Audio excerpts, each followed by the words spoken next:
La guerre génocidaire israélienne contre Gaza se poursuit avec des frappes incessantes qui font de nombreuses victimes civiles. Parmi elles, des Palestiniens affamés cherchant de l'aide dans ce territoire assiégé. Au cours des dernières 24 heures, au moins 70 Palestiniens ont été tués par les attaques israéliennes à travers Gaza.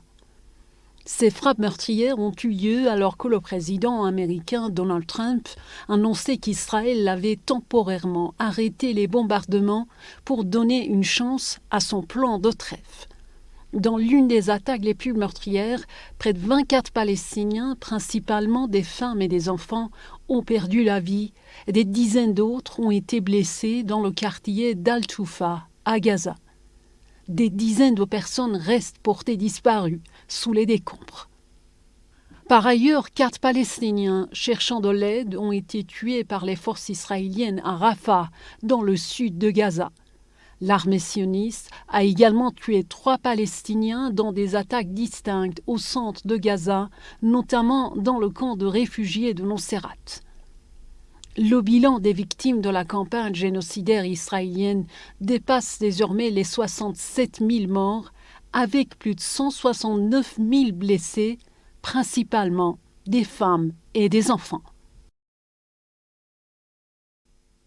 4 responsables politiques français, dont 2 députés européens, ont entamé une grève de la faim en solidarité avec la Palestine suite à leur arrestation lors d'un raid israélien sur la flottille globale Sumud à destination de Gaza. Ils franchissent un nouveau cap dans leur soutien à Gaza. En solidarité avec le peuple palestinien, 4 élus de la France insoumise annoncent ce samedi 4 octobre entamer une grève de la faim.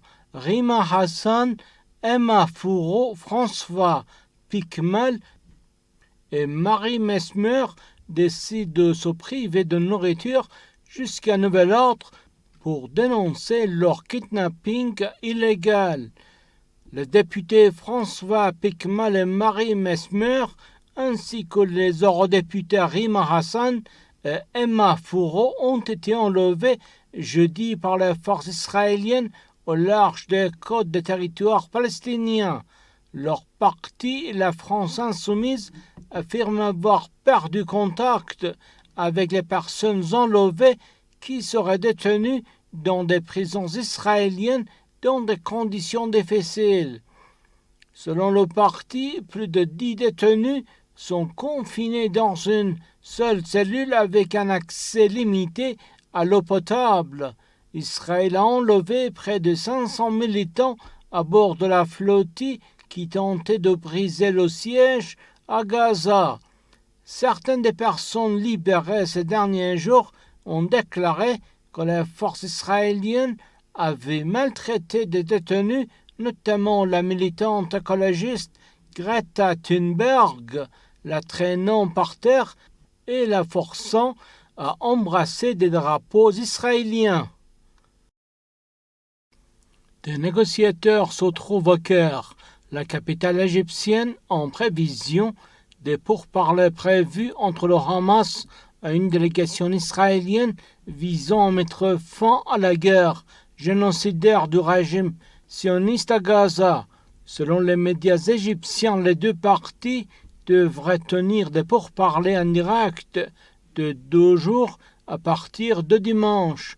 Les États-Unis ont également envoyé 12 émissaires en Égypte pour assurer la médiation des négociations. Les pourparlers devraient débuter après que le Hamas a partiellement approuvé les propositions de cessez-le-feu en 20 points du président américain Donald Trump. Un point d'achoppement majeur pour le Hamas demeure l'avenir de l'État palestinien.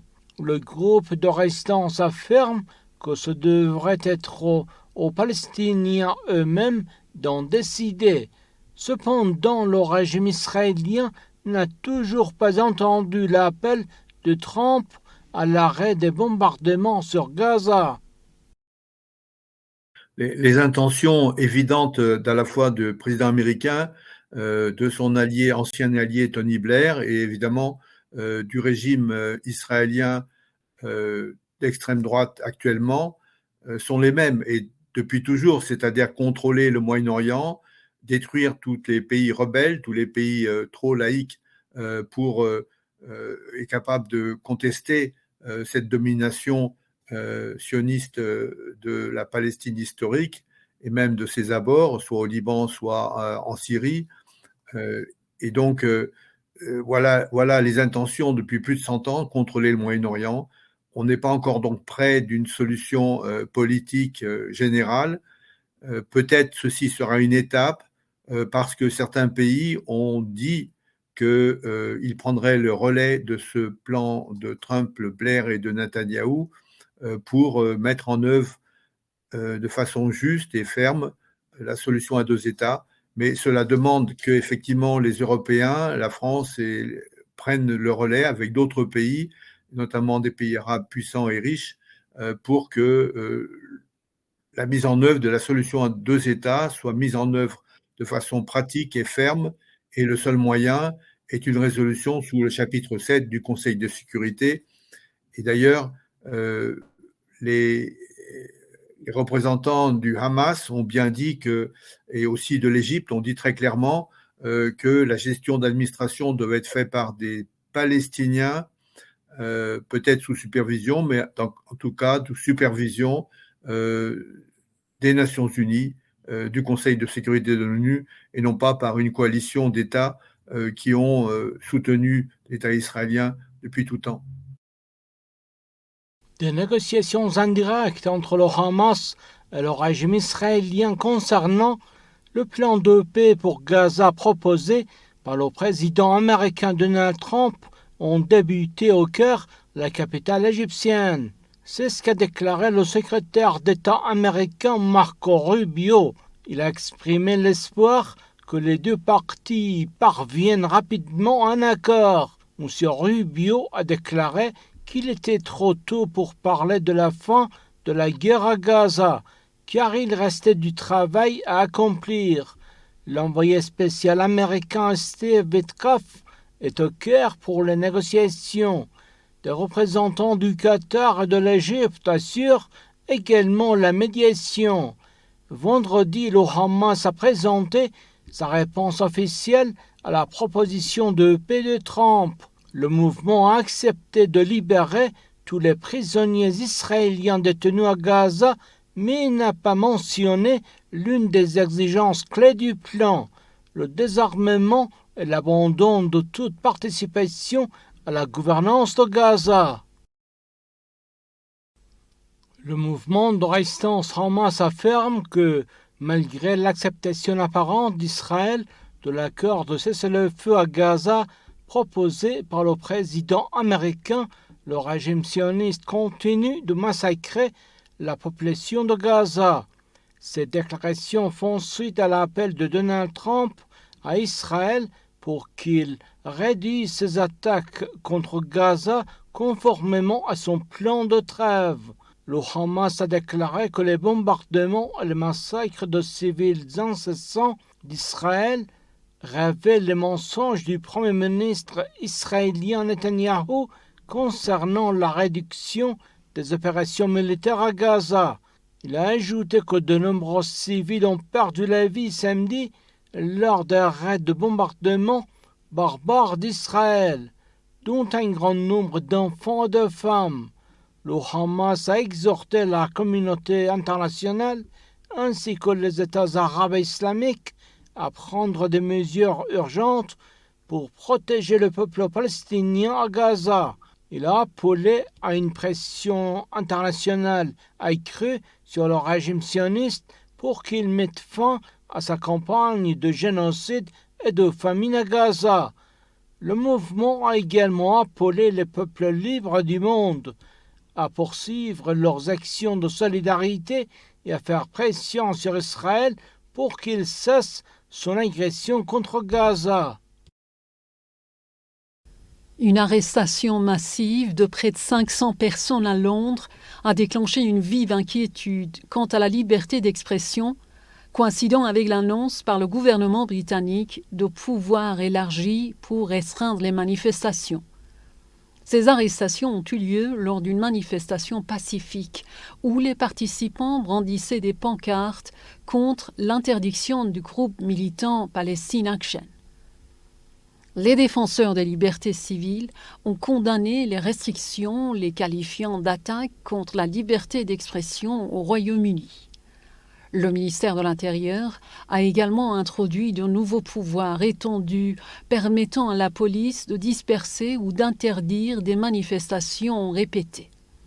Ces mesures ont été vivement critiquées par les groupes de défense des droits humains et les organisateurs de manifestations qui les considèrent comme une grave atteinte aux libertés démocratiques fondamentales.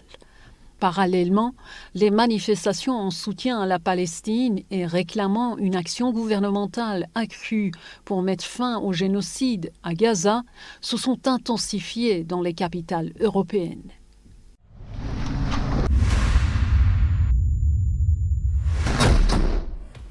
Les brigades Qassam, branche militaire du mouvement palestinien de la résistance Hamas, a diffusé une vidéo documentant des frappes ciblant les forces israéliennes alors qu'elle avançait dans le quartier de Tel Al-Hawa à Gaza.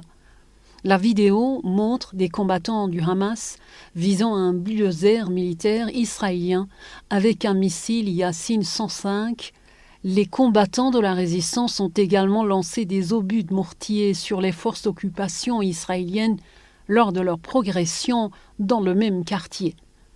Les brigades Qassam ont ajouté avoir réussi à toucher un hélicoptère Apache israélien avec un missile solaire SAM-7 au nord de Gaza lors d'une opération antérieure menée en coopération avec les brigades Al-Nasser Salaheddin.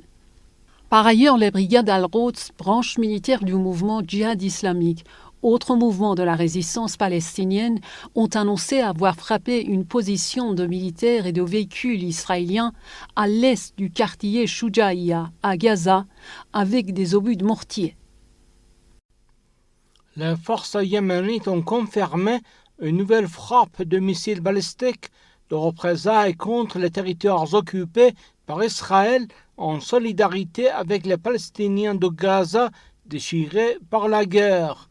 Le porte-parole de l'armée yéménite, le général de brigade Yahya Sari, a déclaré dimanche, dans une déclaration télévisée diffusée par la chaîne Al-Masira, que les forces yéménites avaient frappé des cibles sensibles dans la ville occupée d'Al-Quds avec un missile balistique hypersonique multi-ogive Palestine 2.